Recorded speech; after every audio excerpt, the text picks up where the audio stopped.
আমরা সকল বয়সের মহিলা পুরুষ নির্বিশেষে সনাতনী হিন্দু ভক্ত সকল শিবের অসীম মাহাত্ম্য ও মহিমা সম্পর্কে আমরা অল্প বিস্তর সকলেই জানি। তার ব্রহ্মরূপের মধ্যে লিঙ্গরূপকে অধিক মার্জনা করি। আমরা আমাদের মনোবাসনা পূর্তি ও অধিক পুণ্য অর্জনের জন্য আমরা বারবার ছুটে যাই শিব মন্দিরে শিবের মাথায় জল ঢালতে।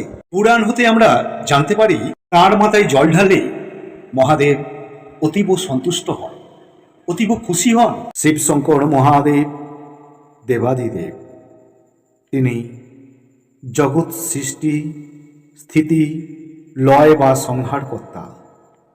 তিনি তো জগৎ পিতা, তিনি আদি, তিনিই শেষ।